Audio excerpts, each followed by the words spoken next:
Olá pessoal, tudo bem com vocês? Professor Otávio Loredo, passando para mais uma videoaula de matemática. Hoje o tema é a equação do segundo grau. Vamos fazer uma revisãozinha rápida aí de equação do segundo grau para entrarmos em função do segundo grau. Eu e o professor Alessandro vamos estar começando o conteúdo do segundo bimestre e começa com função do segundo grau, visto que nós estamos vendo função do primeiro grau ou função afim, né? Então, bora lá. O que é a equação do segundo grau? A equação do segundo grau, ela tem esse nome porque a sua variável de maior grau está elevado, né, ao quadrado ou elevado a 2. Por isso ela também é chamada de equação quadrática. Ela é do formato ou da forma ax ao quadrado mais bx mais c igual a zero. Esses a, b e c são chamados de coeficientes. E o x é a nossa incógnita, a nossa variável, que vai representar um valor qualquer lá desconhecido, né, que depende da situação. Os coeficientes são números reais, ou seja, podem assumir qualquer valor, com exceção do a, que pode assumir qualquer valor, exceto o zero. Por que não pode ser zero no a? Porque qualquer valor que eu colocar aqui para x, se o a for zero, qualquer número multiplicado por zero dá zero e ele vai sobrar apenas o bx mais c, que seria uma equação de primeiro grau, porque o do segundo aqui sumiria, né? Então, por isso o a não pode ser zero. Lembrando então que ele não pode ser zero. E quem é ele? Sempre o que acompanha o x elevado ao quadrado, ok? Então não pode esquecer. O a sempre vai acompanhar o x ao quadrado, independente se ele está no início, no fim ou no meio da equação, o a sempre é o que está com o x ao quadrado. O b está sempre com o x, ou seja, também é o que multiplica o x, porém o x sem quadrado. Também mesma regra, pode estar em qualquer posição lá na equação. E quem é o nosso coeficiente c? É um valor constante qualquer, pode ser qualquer valor real, ok? O que nós vamos fazer? O que é resolver uma equação de segundo grau? Né? É achar os valores de x para que a equação seja verdadeira, ou seja, para que ela dê zero, que é o nosso formato original dela lá, né? Então, seriam os valores de x para que ela seja possível, né? Esses valores nós chamamos de raízes ou zeros da equação. Nós conhecemos eles como x', x2', x1, x2, né? E numa função do segundo grau ou equação do segundo grau, nos dois casos é a mesma ideia, vai ter no máximo duas raízes. Pode não ter nenhum, quando não dá para resolver dentro do conjunto dos números reais, ela não vai ter nenhuma. E quando tiver, pode ter uma ou duas raízes, ok? Depois nós vamos ver caso a caso. As equações do segundo grau podem ser completas ou incompletas. O próprio nome já nos diz, né? Completa porque não falta nada, incompleta porque falta alguma coisa. Mas falta o quê, né? As completas, como já diz, né? Não vai faltar nada, então ela tem tanto o valor de A, quanto o valor de B, quanto o valor de C. Se tem valores, esses valores têm que ser diferentes de zero, ok? Vamos ver um exemplo. 5x ao quadrado mais 2x mais 2 igual a zero. Ela é completa, ela tem o valor para A, para B e para C. O A é 5, o B é 2 e o C também vai ser 2, ok?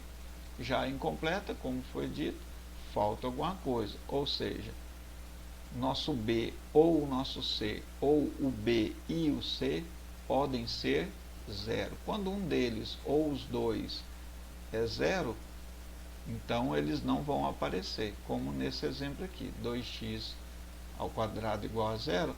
Repare que só aparece o 2 e o x ao quadrado. Esse 2 é o nosso A, então o A vale 2.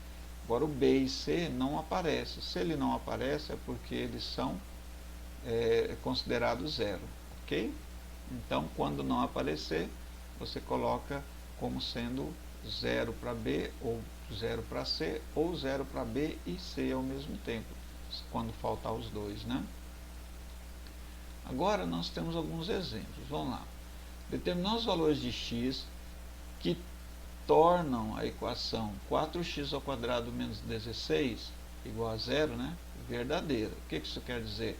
Eu tenho que achar valores para x que quando eu fizer a conta aqui com ele, ou com eles, né, se tiver mais de um, o resultado dê zero. Então vamos lá. 4x² menos 16 vai dar zero. Eu vou passar o 16 para o outro lado, lembra, né? Letra de um lado, número do outro. Então, menos 16 fica mais 16. O 4 está multiplicando, ele passa dividindo, então vai ficar só o x² de cá e vai ficar 16 sobre 4, ou dividido por 4, né? Como queiram. E resolvendo aqui, 16 dividido para 4 dá 4. Então, x² é igual a 4. Como está na potência, passa na raiz, sempre operação inversa, né? Então, se é ao quadrado, passa a raiz quadrada. Raiz quadrada de quem? Do 4. E a raiz quadrada de 4, ela é mais ou menos 2. Mas, professor, por que mais ou menos 2?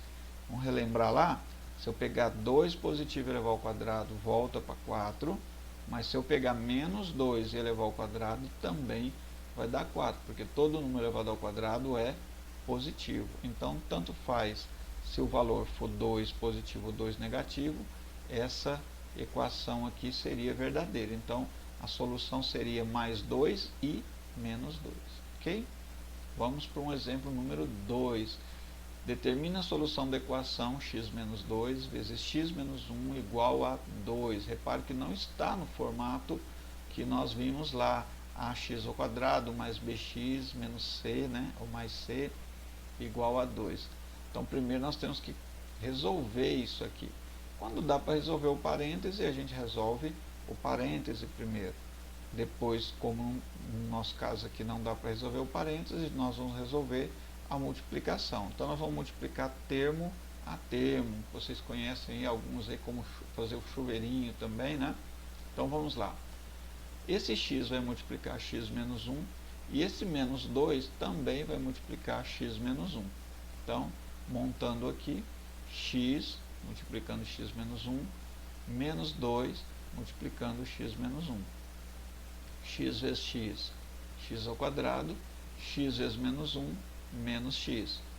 Menos 2 vezes x dá menos 2x. E menos 2 vezes menos 1 dá mais 2. Por que dá mais 2? 2 vezes 1, 2, e menos com menos fica mais. Repare que continua igual a 2. Juntando os termos semelhantes agora, nós vamos ter x², não tem outro, né? Menos x com menos 2x, nós vamos juntar. Então, vai ficar menos 3x. Esse mais 2 passa para o outro lado, fica menos 2. E 2 menos 2 dá 0. Agora, o que nós vamos fazer? Para achar o valor de x que funcione, para que isso aqui realmente dê o nosso zero aqui, né? Que lá em cima dê 2, o que nós vamos fazer? Vamos fatorar ou colocar em evidência o nosso valor que está repetindo. Nesse caso, quem repete aqui seria o x, né? Então, ficaria assim, ó, x que multiplica x menos 3, que vai ficar igual a 0. Vamos confirmar? X vezes x, x².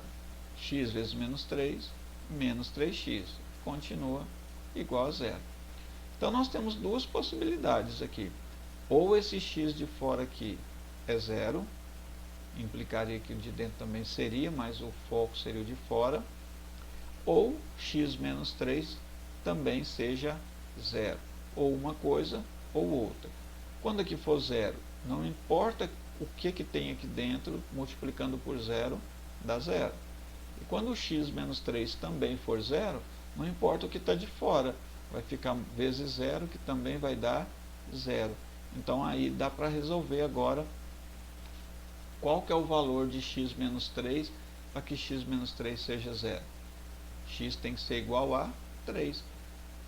Seria o que? Menos 3 passou para o outro lado, ficou mais 3. Se você pegar aqui 3 menos 3, dá 0. Então, quem que é a solução? A solução será x igual a 0 e x igual a 3. Se eu colocar aqui 0, vai sobrar menos 2, 0 sobra menos 1, menos 2 vezes menos 1 dá 2. positivo, né, que menos com menos dá mais. 3 menos 2 dá 1, 2 menos 1, 3 menos 1 dá 2, então vai ficar 1 vezes 2, que também dá 2. Então todos os dois valores são valores possíveis aqui para tornar essa equação aqui verdadeira, ok? Então, bora para mais um.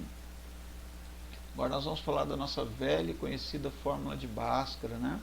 Muito utilizada aí para trabalhar com equações e funções do segundo grau.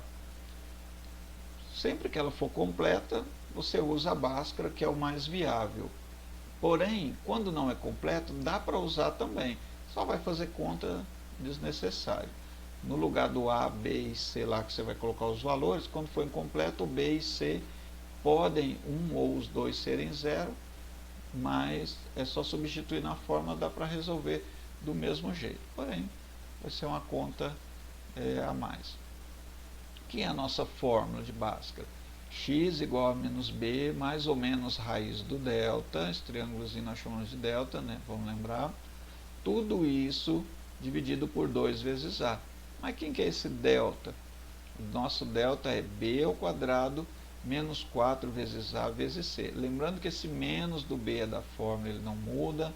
Esse menos 4 é da fórmula, também não muda. Tá ok? Vamos para um exemplo aqui. Determinar as raízes da equação. Quem é a equação? 2x ao quadrado menos 3x menos 5 igual a 0. Então, o que nós temos que fazer primeiro?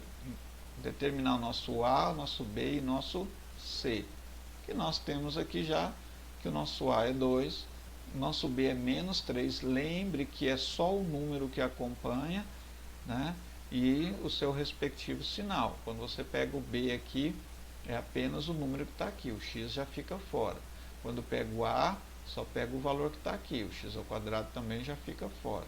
E o C, no nosso caso, vai ser menos 5. Lembre que acompanha sempre o sinal. Vamos calcular o delta primeiro. A fórmula do delta foi colocada de novo aqui, b ao quadrado. Lembre que quando for negativo, põe no parênteses. Se ele estiver lá, não faz diferença. Se precisar dele, ele vai estar lá. Então, não preocupa, sempre coloca o parênteses. Menos 3 elevado ao quadrado, 9. Menos 4 vezes 2 dá menos 8. Menos 8 vezes menos 5 vai dar 40 positivo, porque menos com menos vai dar mais, né? Então, 8 vezes 5, ou 5 vezes 8, 40, menos com menos, mais. E 9 mais 40, 49. Utilizando o restante da fórmula de Bhaskara agora, vamos substituir. Lembrando que o menos é da fórmula, vai ficar assim, ó. Menos daqui, o B, que é menos 3, mais ou menos raiz do delta, que a gente sabe já que é 49, já calculamos aqui, e 2 vezes A, o A é 2. Agora nós vamos achar então o nosso x', ou o nosso x1. Vamos lá. Menos 3 vai ficar mais 3. Raiz quadrada de 49 é 7. Por que está usando mais? É 1 para mais e 1 para menos. Então, vou fazer primeiro x1 com mais e o x2, ou x2', né, com menos. E 2 vezes 2 aqui embaixo, 4. Então, 3 mais 7, 10. E vai estar tudo dividindo por 4. Como para não ficar número decimal, apenas simplifique e deixa na fração. Que no caso vai ficar 4 dividido por 2 aqui e 10 dividido por 2 aqui em cima. 10 por 2, 5, 4 por 2, 2. Se fizesse a conta, daria 2,5 aqui, 2,5, né? Já o x2 é a mesma coisa, só que em vez de mais aqui, menos, né? Então vai ficar 3 positivo, porque menos com menos dá mais. E menos a raiz de 49, que dá 7. O 4 continua, então vai ficar, aqui cuidado, né? 3 menos 7 fica menos 4. Lembra que prevalece o sinal do maior, né? Então, menos 4 dividido por 4 dá menos 1. Ok? Então, era isso aí, pessoal. Vou deixar uma lista de atividades aí em anexo para vocês fazerem. Qualquer dúvida, me procura o professor Jalessandro. Estamos à disposição de vocês para tirar qualquer dúvida, qualquer esclarecimento que for preciso. Ok? Então, um grande abraço e até a nossa próxima aula.